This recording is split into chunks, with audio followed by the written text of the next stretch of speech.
Romanos 6, os versículos de 1 a 14. Hoje, mais do que nunca, nós precisamos de uma pequena recapitulação, daquilo que nós vimos semana passada. Aliás, todo o livro de Romanos é um pensamento lógico, que vai seguindo. E nós falamos semana passada do grande contraste entre Adão e Jesus. Um ato só de ambos fez uma coisa gigantesca, uma mudança gigantesca nesse mundo. E nós vimos que através de um ato só do primeiro homem, teve um grande impacto para a humanidade, porque o pecado entrou no mundo, a morte entrou no mundo, e a partir então desse homem, todos nasceram com a natureza pecaminosa. Mas em Jesus também, um ato só mudou tudo, e a gente viu que mudou muito mais do que Adão, porque Adão foi um pecado só, mas Jesus, pelo perdão de muitos pecados, ele nos trouxe não apenas a reversão daquilo que Adão fez, não apenas a vida no lugar da morte, mas vida hoje, vida abundante e a vida eterna. E a gente viu que a glorificação que a gente vai ter, a nossa redenção, é muito mais do que nós perdemos em Adão. É muito mais. E nós vimos também essa identificação que a gente tem automaticamente em Adão. Se a gente continua nessa identificação com Adão, a gente vai continuar experimentando a morte. Mas uma vez que a gente se identifica com Jesus, a gente passa do reino da morte para o reino da graça. E aí a gente leu uma frase que a gente precisa para hoje, que Paulo falou nesse reino da graça, onde o pecado abundou, a graça transbordou ou superabundou. E aí Paulo já antecipa uma pergunta que as pessoas vão ter. Se é assim, então será que a gente pode continuar como cristãos no hábito do pecado?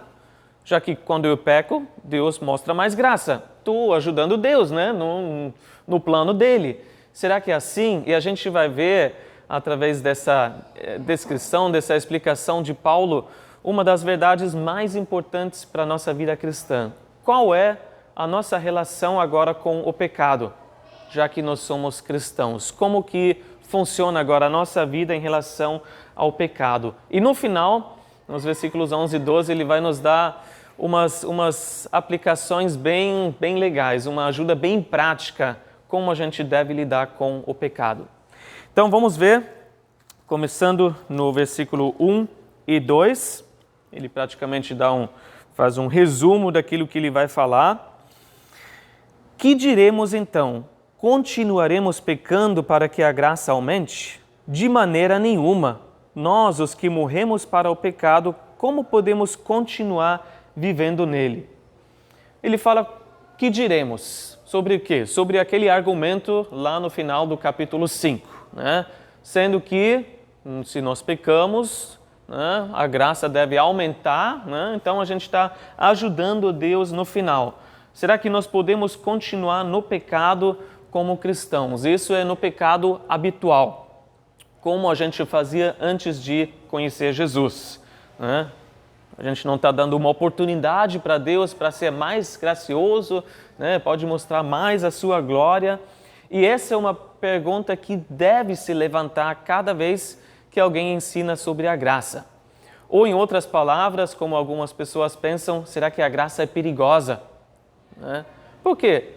Se a gente pensa que Deus já cuidou de todo o pecado, Ele perdoou nosso pecado, passado, presente e futuro. O sacrifício de Jesus foi suficiente para tirar tudo isso da nossa vida. O perdão é garantido cada vez que a gente peca. Então, a ideia lógica, a conclusão lógica seria: podemos continuar pecando porque Deus vai ser gracioso, Porque Deus vai nos perdoar cada vez que a gente peca. Essa pergunta se levantou cada vez que Paulo ensinou. Essa pergunta lógica deve surgir na cabeça das pessoas que ouvem a nossa apresentação do Evangelho da Graça. Se a gente apresenta o Evangelho, como a gente viu em Romanos, de forma correta, as pessoas devem tirar essa conclusão em primeiro lugar, porque é a lógica. Se é assim, então eu posso fazer o que quiser, porque Deus vai perdoar. Se não, se nenhuma pessoa pensa assim, de repente tem até uma coisa errada na nossa apresentação do Evangelho da Graça. E aí, vem algumas pessoas e falam, não vou nem comentar todos esses detalhes, porque eu estou com medo de que as pessoas vão sair da linha, né? Então, enfatizam a lei ao invés da graça. Vamos enfatizar a lei, porque assim as ovelhas vão andar na linha, né? Vão seguir bem, porque pensam que o medo é uma motivação mais poderosa do que a liberdade. Então, ensinam a lei, se tornam legalistas, né? Infelizmente, muitas pessoas têm medo da pura graça, né? De ensinar que você é salvo apenas por aquilo que Jesus fez. Você é aceito por Deus por aquilo que Jesus fez, não por aquilo que você, né, merece. Que as pessoas gostam de merecer alguma coisa, de apresentei a minha lista de obediência hoje, né? Estou merecendo alguma coisa. Estou merecendo, não sei, né? Pelo menos um tapa nas costas, alguma coisa assim. Porém, Paulo vai nos mostrar que a graça é segura. A graça é segura, porque é uma motivação muito maior para obedecer a Deus e para viver em santidade. Nesse versículo 1, a gente viu até um certo tom de, assim, super espiritualidade, né? Parece que a pessoa está realmente preocupada e zelosa pela glória de Deus, né? Continuaremos pecando para que a graça aumente. Estou muito preocupado de que o reino de Deus cresça, né? Que a glória dele cresça. Estou dando uma chance para ele ser mais gracioso. Mas, na verdade, uma pessoa que pergunta uma coisa assim está focada em satisfazer o seu próprio pecado. Que a gente sabe que é prazeroso por um tempo, né? E depois vem todos os problemas, né? Mas essa pessoa, e você já deve ter encontrado alguém assim, pergunta quão próximo, quão perto eu posso chegar ao pecado sem cometer ele, né? Se você já começa perguntando assim, já está no caminho errado, né? A gente tem que perguntar, o que eu preciso fazer para agradar a Deus, né? Quão longe eu posso ficar do pecado, né?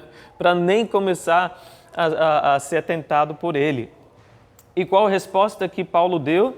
No versículo 2 a gente viu, né? Ele fala de maneira nenhuma, de jeito nenhum, claro que não, que absurdo, né? Como você pode continuar naquele pecado, né? No hábito do pecado, uma vez o quê? Nós os que morremos para o pecado, uma vez que você já está morto para o pecado. E essa é a ideia básica que ele vai passar nesse capítulo. O resto, daqui para frente, é só explicação, é só uma descrição dessa verdade. Se você é cristão, alguém que nasceu de novo, né? Alguém que se identificou com Jesus pela sua fé no ato que ele já fez, né, milhares de anos atrás. Então, o seu relacionamento com o pecado mudou totalmente. Mudou radicalmente. A sua posição em relação ao pecado mudou de forma radical. E tem uma versão da Bíblia, né, tipo de tradução, paráfrase, que é a mensagem. Vocês já devem ter lido, né? É bem legal porque nos dá uma ideia, né, às vezes um pouco mais profunda, diferente do texto. E a mensagem diz assim, nesses versículos, se já deixamos o país onde o pecado é soberano, como poderemos ainda viver na velha casa que tínhamos lá? Ou vocês não perceberam que abandonamos aquilo que tudo para sempre? É como se fosse um país que a gente já saiu. A gente já se mudou desse país onde tem a morte, o pecado. Você pode até lembrar da sua velha casa lá, mas não precisa mais voltar lá. Você já é cidadão de um novo país, né? Já abandonou tudo aquilo. E uma vez que a gente entende essa realidade, é revolucionário para nós, a nossa vida em relação ao pecado. O que Paulo não quer dizer quando ele fala nós, os que morremos para o pecado? Em primeiro lugar, ele não quer dizer que o pecado dentro de nós morreu, no sentido de que agora a gente está totalmente livre da presença do pecado, não podemos pecar mais, não tem mais jeito. A gente sabe na experiência que ainda podemos cair no pecado. Uma vida totalmente sem pecado é impossível desse lado da eternidade, né? Ele também não quer dizer que nós estamos aos poucos morrendo para o pecado. Não, tem que entrar na nossa cabeça que nós já morremos. Não é conforme a gente está amadurecendo, vai ficar mais fácil. Às vezes fica até mais difícil, né? Que você percebe pecados que antes você nem via, nem enxergava, né? Pecados bem lá no fundo do seu coração que Deus vai mostrando, vai tirando também. Não é que a gente está morrendo aos poucos. O tempo no grego até deixa claro, nós morremos de uma vez por todas. Assim como Jesus, e a gente vai ver isso daqui a pouco. Então quer dizer que a gente não precisa encontrar algum meio para morrer para o pecado. Às vezes as pessoas pensam, não, eu preciso de uma ferramenta, preciso de alguma coisa, e aí, com esforço próprio, morrer para esse pecado. Não, a Bíblia fala que nós já morremos, né? Nós já ganhamos a vitória em Jesus. Precisa matar alguma coisa sim, que é a nossa carne. E a gente vai falar daquilo daqui a pouco, né? Sobre isso daqui a pouco. Mas mesmo matando a nossa carne, vai partir de uma posição totalmente diferente. Não de uma posição de alguém que, né, está derrotado, mas de alguém que já está vitorioso. Então a morte para o pecado não é algo que a gente ainda precisa alcançar, mas que já aconteceu. E por isso ele fala, versículo 2, como podemos continuar vivendo nele. Consequentemente, não tem como mais continuar no hábito do pecado. Não faz sentido você voltar, né, para aquele país que você já saiu. Você não está mais debaixo do pecado. E, na verdade, a gente nem consegue mais viver no hábito do pecado como a gente fazia antes. Talvez você até tenha tentado no começo da sua vida cristã, ou talvez até no meio, e você percebeu, eu não consigo mais, né? Não dá mais certo, né? Eu estou tão infeliz fazendo aquelas coisas que um dia já me fizeram felizes. Não está funcionando mais. Por quê? Porque você é uma nova criatura, uma nova criação. Você não está mais em Adão, mas você está em Cristo. Você quebrou todas as relações com o velho Adão. Você se identificou com Jesus, com a nova pessoa. Em Adão, a gente não tinha nem opção, né? A gente não conseguia evitar o pecado. Mas a mesma coisa em Jesus. Hoje você não consegue evitar a justiça, né? Você não consegue evitar a vida nova que você recebeu. E essa nova vida vai acontecer uma vez que você está em Jesus. Esse é um fato. Não tem como ignorar a nova vida que você recebeu como cristão. Assim como uma casa também muda dependendo dos vizinhos que tem lá dentro. Uma casa, né, um apartamento do lado do seu, vai mudar se tem uma mudança, né? Você pode ter vizinhos hoje que gritam, xingam, detonam a casa, né? Tem mau cheiro entrando no seu apartamento. E você fala, oh, quando que eles vão se mudar, né? E aí, de repente, se mudam, entra outra pessoa que respeita todos os vizinhos, que dá um bom dia, boa tarde, boa noite, né? Que cuida do seu apartamento, ou até da casa e do quintal, e você percebe a diferença. Talvez não é uma diferença radical de imediato, mas assim a nossa vida também, a nossa casa. Se Jesus entrou, né, você vai perceber que essa nova vida, esse cheiro bom, né, essa fragrância nova vai se espalhar e outras pessoas vão perceber isso. Então Paulo agora parte para a explicação dessa ideia, nós morremos para o pecado. Primeiro, através da ilustração do batismo. Vamos ler os versículos 3 e 4. Ou vocês não sabem que todos nós que fomos batizados em Cristo Jesus, fomos batizados em sua morte? Portanto, fomos sepultados com ele na morte por meio do batismo, a fim de que, assim como Cristo foi ressuscitado dos mortos mediante a glória do Pai, também nós vivamos uma vida nova. Primeiro ele fala, vocês não sabem, porque é uma ideia fundamental, é uma verdade fundamental que nós precisamos como cristãos. Nós morremos para o pecado. E aí ele fala, todos nós que fomos batizados. Eu fui batizado, Paulo, vocês, irmãos em Roma, foram batizados, vocês, irmãos aqui em Santos, foram batizados. Nós lembrando de que é algo essencial. Se você se chama cristão, você precisa passar por essa experiência do batismo. O que é o batismo? É um símbolo externo de uma realidade interna, né? Algo que aconteceu no seu coração, que é que você nasceu de novo. Algum momento da sua vida, né, você creu, colocou a sua confiança em Jesus, nasceu de novo. Isso aconteceu em algum momento antes do seu batismo. Talvez o batismo veio logo em seguida, mas algum momento, pouco ou mais tempo antes do seu batismo, você creu, você nasceu de novo. E então acontece o batismo. O batismo literalmente é imersão.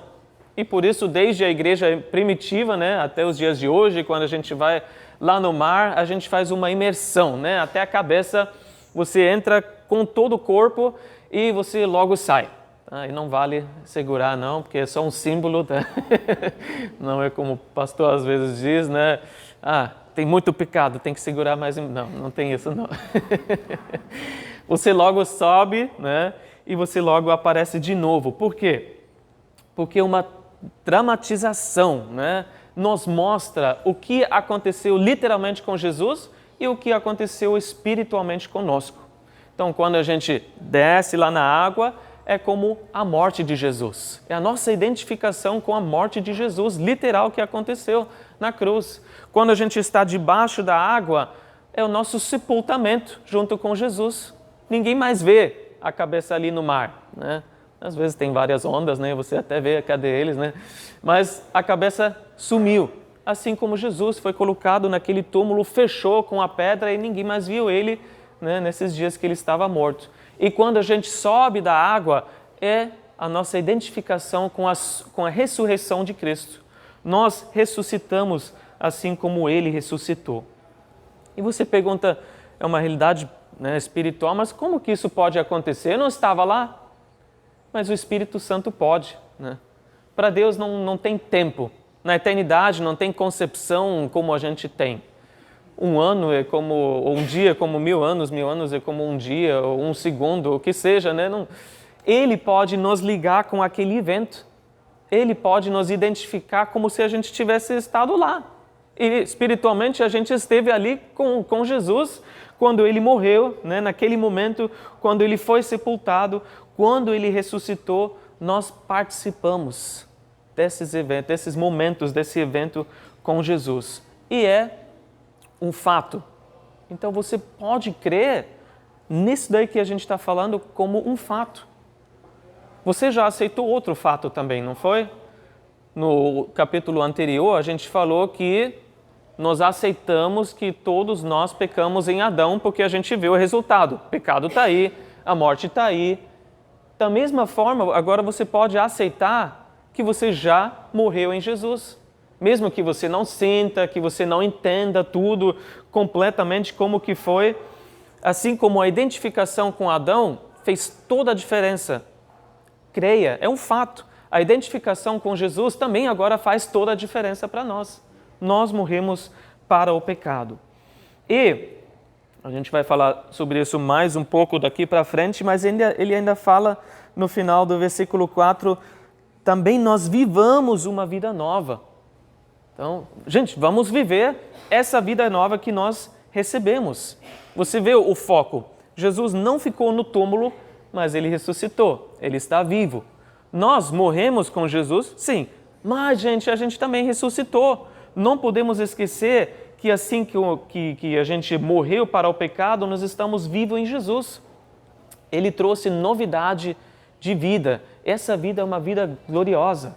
Existe uma glória que a gente nem conhecia, nem imaginava antes, né? Aqui fala que foi mediante a glória do Pai. É uma vida gloriosa que é totalmente diferente. Por isso não faz sentido voltar para a vida antiga, já que a gente recebeu algo infinitamente melhor, maior nessa vida nova. E uma boa ilustração para isso é Lázaro. Você se lembra de Lázaro que Jesus trouxe de volta à vida, né? Estava morto há 4 dias já, né? Já estava fedendo. E Jesus chega, chama ele, ele sai, e como ele saiu? Cheio de faixas, né? De pano, de pessoas mortas que eles já tinham colocado ali.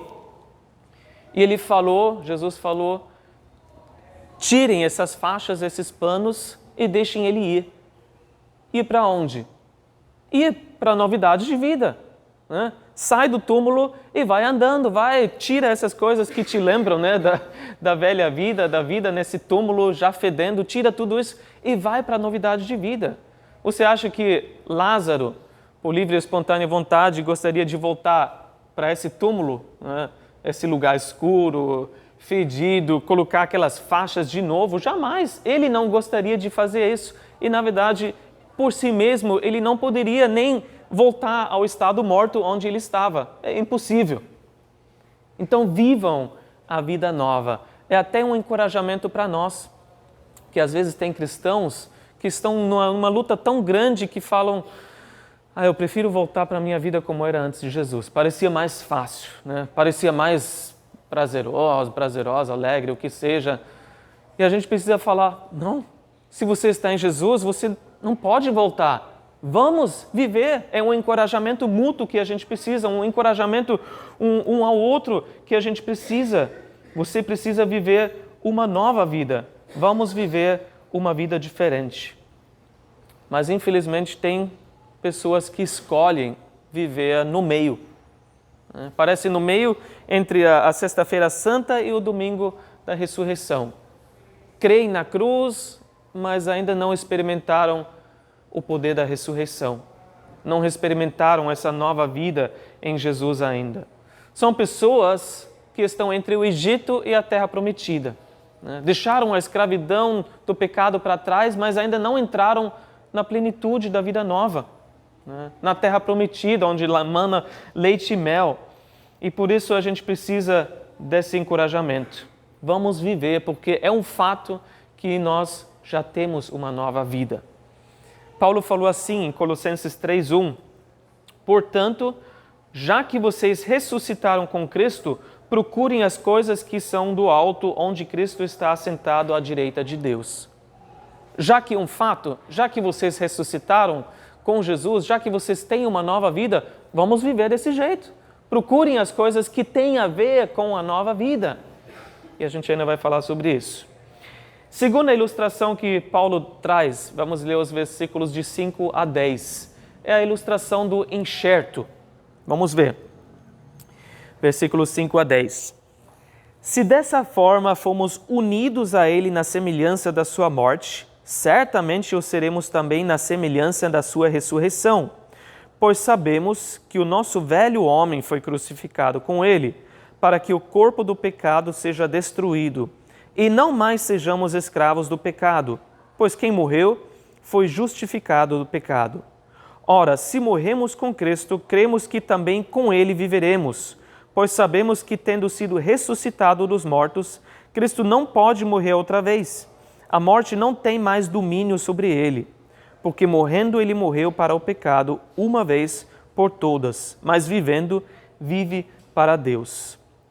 Então Paulo fala: vocês são unidos, literalmente enxertados, né? Um enxerto é aquele ramo que você pega de uma árvore frutífera, enxerta, né? Vai enfiar em uma outra árvore e se torna uma planta só, né? Que milagre da natureza que essa árvore aceita esse ramo de uma árvore diferente e se une, faz uma só planta.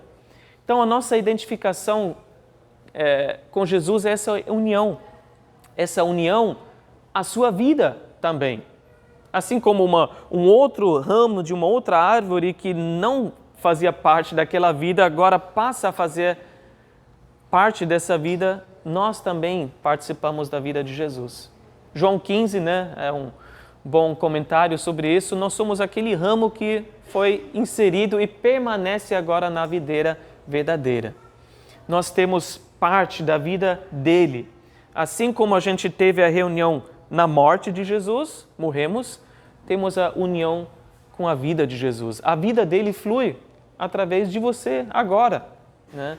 Essa vida que traz vida para você e para outras pessoas, né? Que é uma vida abundante e que flui hoje, mas também como nós vimos em semelhança da sua ressurreição, versículo 5.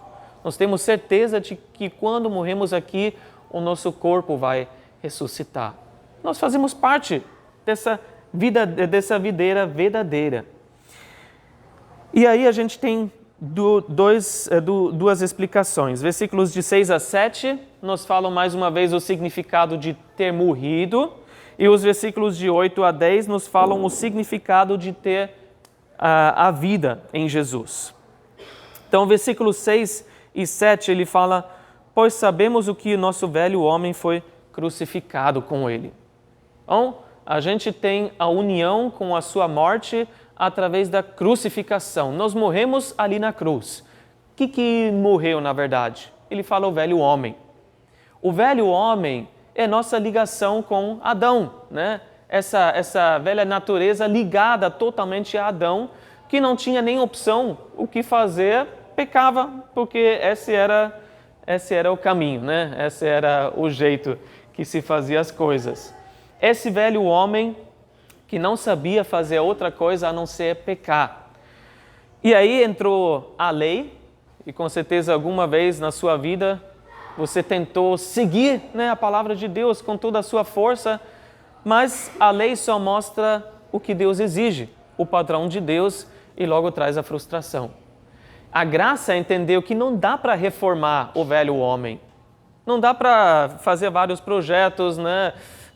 Tentar de alguma forma melhorar. A gente não está melhorando, não. A gente não precisava melhorar. O velho homem precisava só morrer.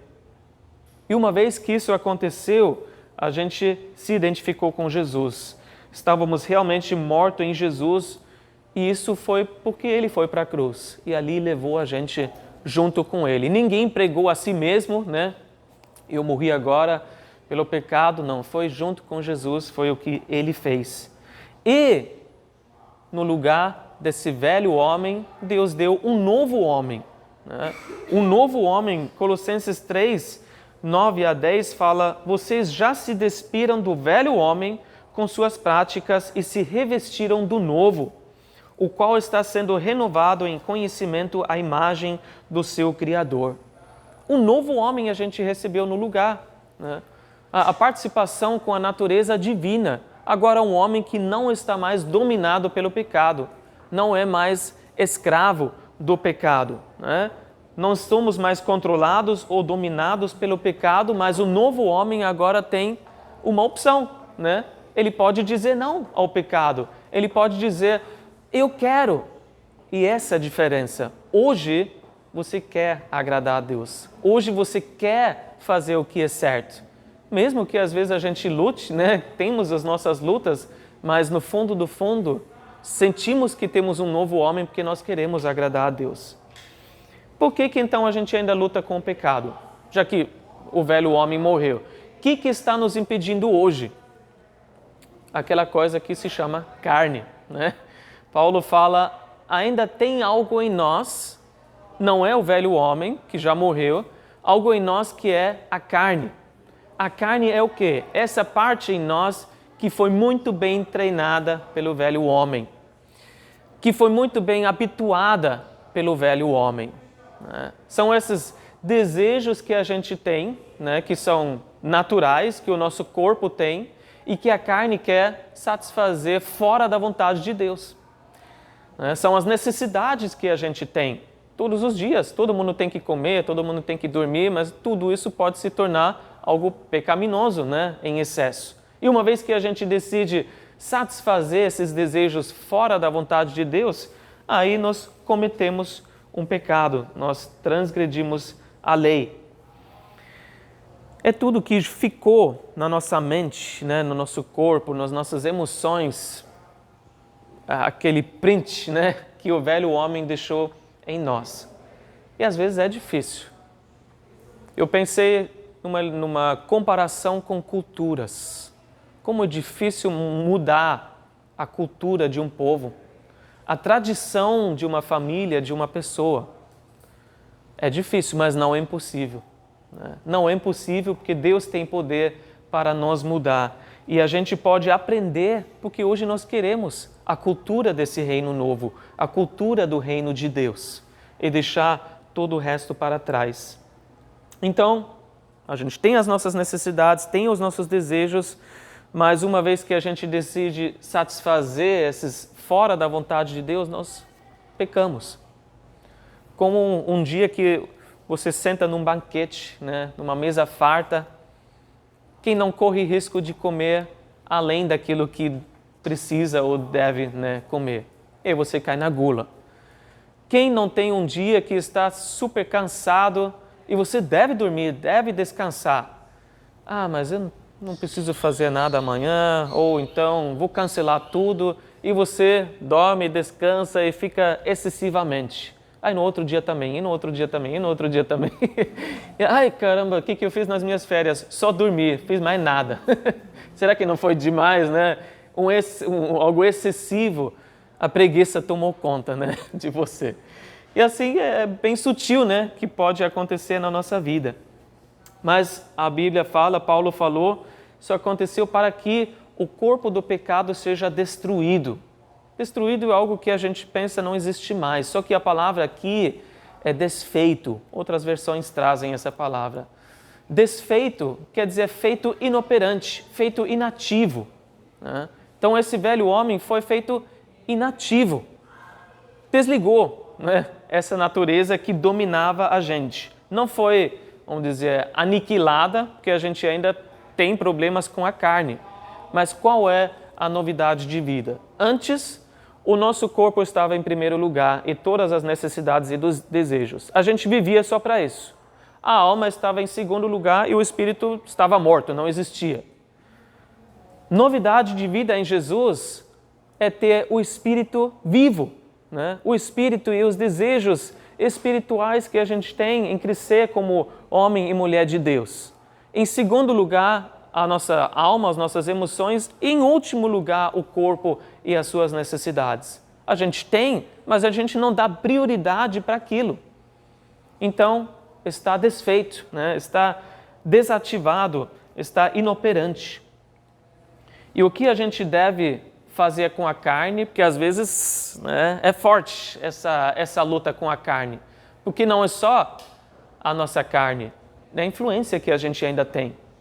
O sistema do mundo em rebelião contra Deus é uma forte influência sobre a carne. Satanás e o seu reino, suas mentiras, é uma forte influência sobre a nossa carne. O que a gente deve fazer? Diariamente, aquilo que já aconteceu com o velho homem, crucificar, né? Matar. Esses desejos que surgem, que a gente entende, não, isso não é conforme a palavra de Deus, não é o jeito que Deus quer. A gente precisa matar, né, esse desejo, essa carne em nós. Mas é uma posição totalmente diferente do que antes. Antes a gente não tinha opção, só tínhamos como pecar. Hoje nós podemos escolher. Hoje nós temos a escolha e podemos falar não para o pecado. Se a gente pecar hoje é porque a gente quer, não porque a gente está escravo e não tem outra opção.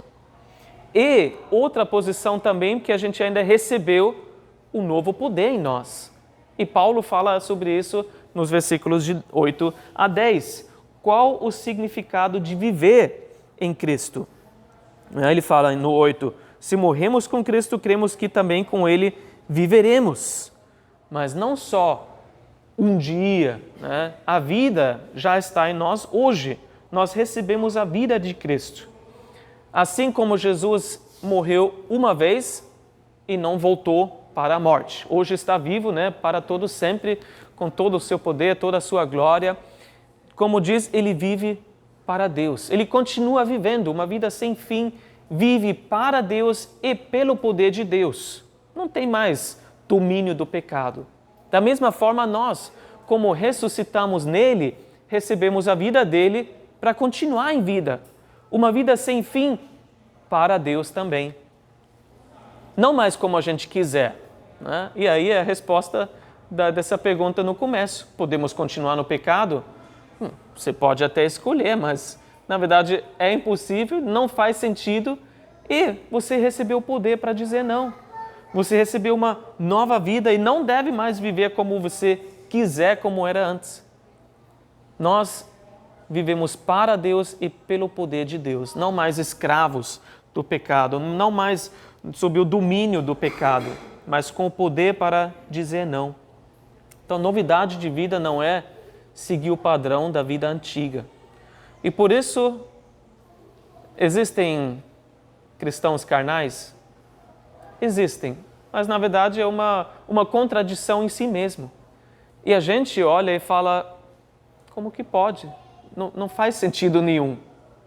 E talvez a gente já tenha passado, né, por esse momento e a gente olha para trás e fala, como eu podia fazer isso?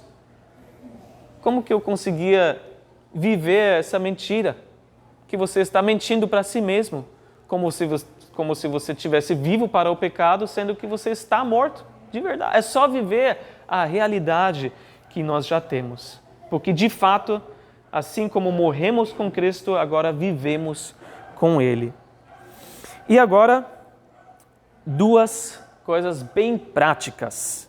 Versículo 11, primeira ajuda prática. Ele fala, da mesma forma, considerem-se mortos para o pecado, mas vivos para Deus em Cristo Jesus. Considerem-se, contam com isso, calculem isso. Na verdade, é crer que aquilo que Deus falou é verdade, é um fato.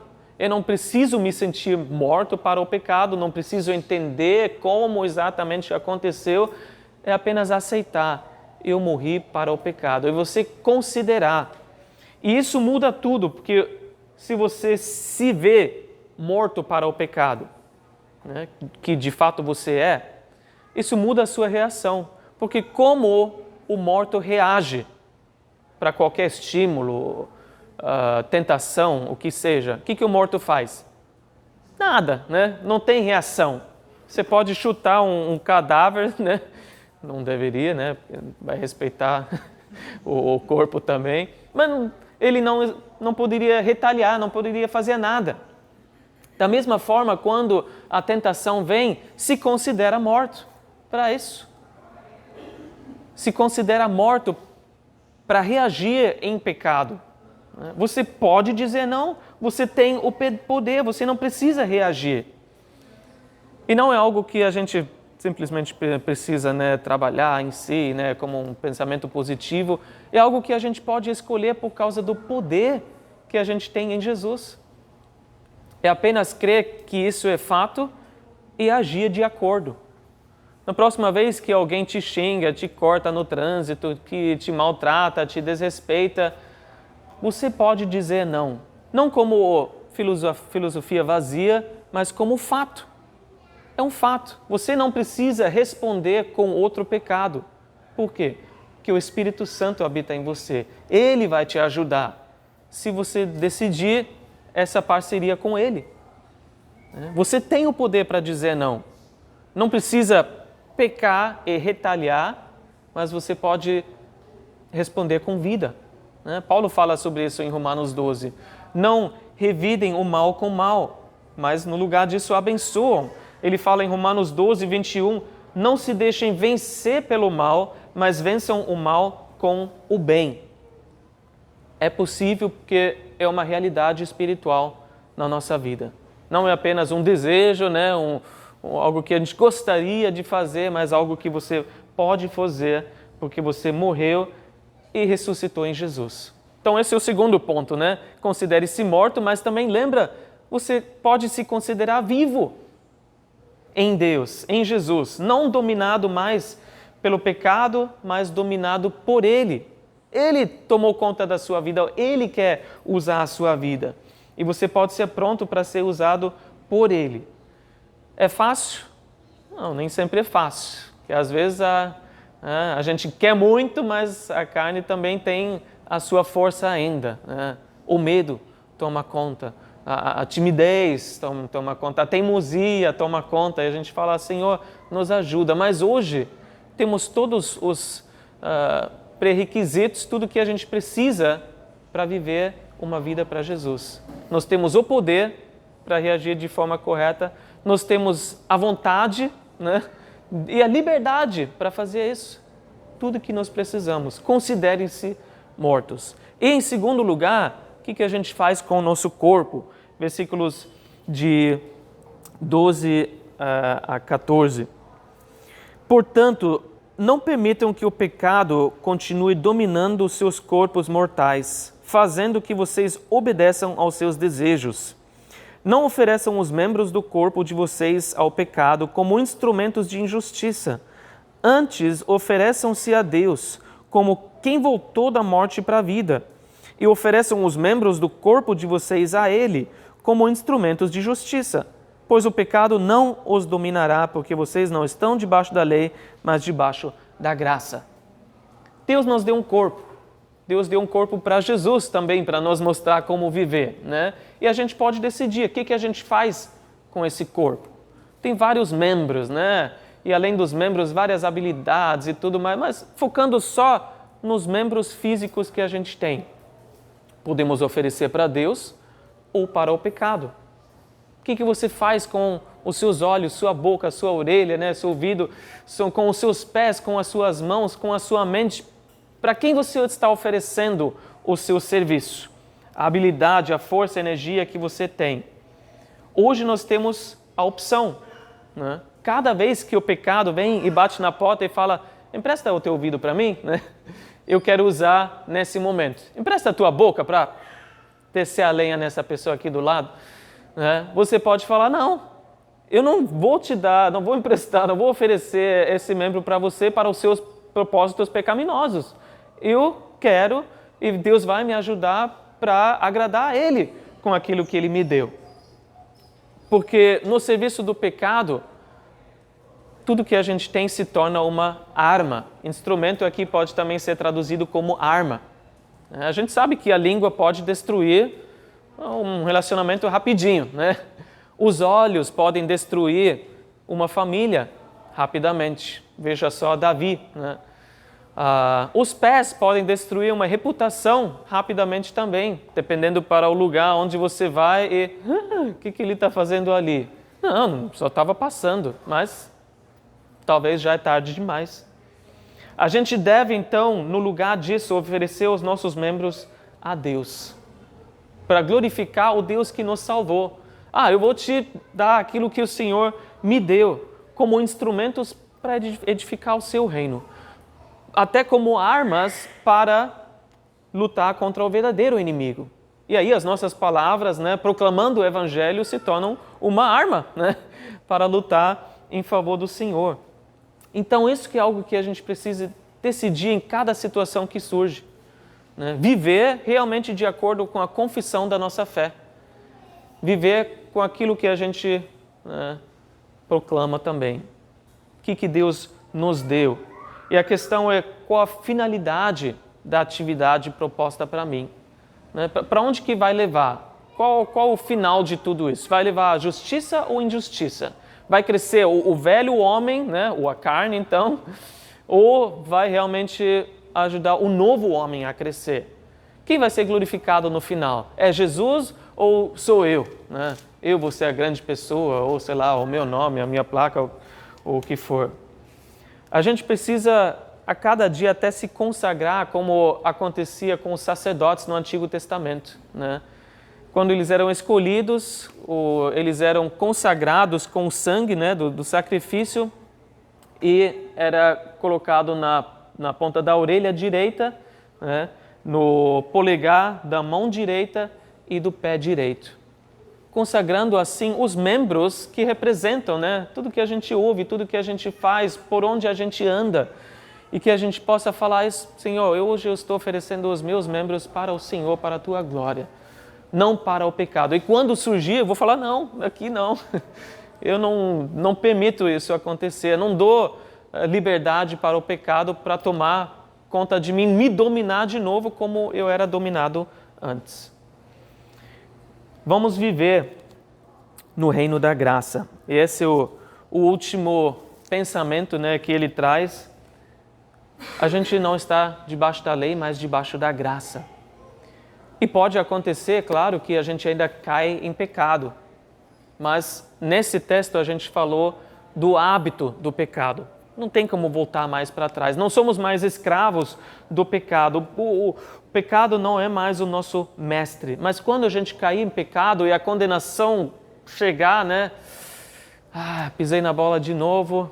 Pensei que eu ia conseguir, mas até o final da minha vida acho que não vou conseguir viver sem pecado nenhum. E não vai mesmo. E a gente pode pensar, não, Deus deve estar zangado comigo, deve estar muito desapontado comigo, porque eu fiz até promessas que eu não faria mais, fiz de novo. Se lembra que você não está debaixo da lei, mas debaixo da graça.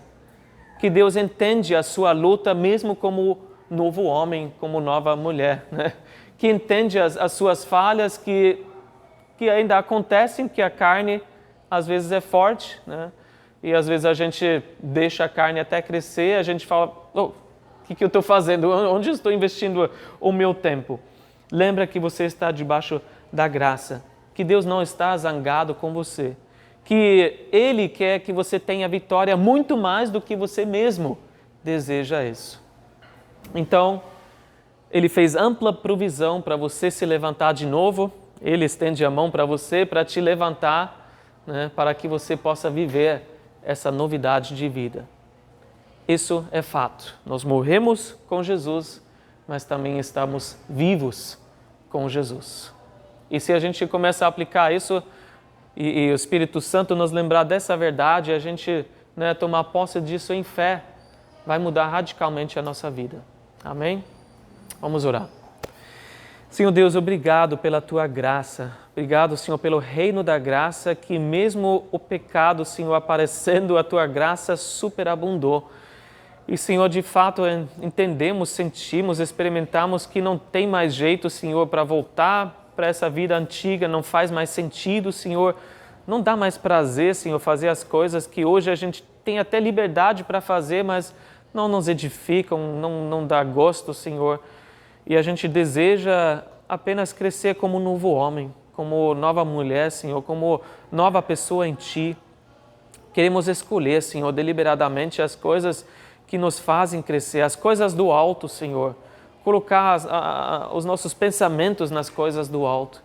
E pedimos, Senhor, que Tu nos ajudes, Senhor, contra toda a influência maligna, Senhor, desse mundo, todas as escolhas erradas que nós temos feito, talvez, em alimentar a carne, Senhor, e não o novo homem. Perdoa-nos, Senhor, e nos ajude a escolher aquilo que é bom, que nos leva, Senhor, para a Tua vontade, boa, perfeita e agradável. Que a gente possa crescer, Senhor, com essa palavra e aplicar mesmo, Senhor, no dia a dia. Nos ajude, Senhor, que não seja algo que Senhor, a gente pensa que por esforço próprio a gente tem que se lembrar e se a gente não se lembrar já era, a gente pisou de novo na bola, mas que seja pelo Teu Espírito Santo. Que cada vez, Senhor, que uma tentação vier até nós, alguma dificuldade, Senhor, que o pecado vem tocando, Senhor, batendo na nossa porta, Teu Espírito nos lembre de que esses membros que nós recebemos são do Senhor, que o nosso corpo todo pertence a Ti, que o pecado não tem direito, não tem vez com a gente. E que a gente possa, Senhor, cada vez que a gente fala não ao pecado, possamos crescer mais, Senhor, no Teu caráter, na Tua imagem, porque o Senhor foi tentado, mas o Senhor resistiu por amor a nós. E, Senhor, que por amor a Ti, nós possamos resistir, nós possamos crescer e nós possamos, Senhor, vislumbrar esse momento em que os nossos corpos também, nessa ressurreição, Senhor, vão ser glorificados e seremos semelhantes a Ti na Tua ressurreição. Obrigado, Senhor, pelo Teu plano que já começou em nós e por esse plano que o Senhor vai finalizar em Tua fidelidade. Depende de Ti, Senhor, tudo que foi feito e nós hoje somos coparceiros, Senhor, para andar com o Senhor, mas a graça que nos salvou é a graça que nos faz andar com o Senhor todos os dias. Nós dependemos de Ti, Senhor.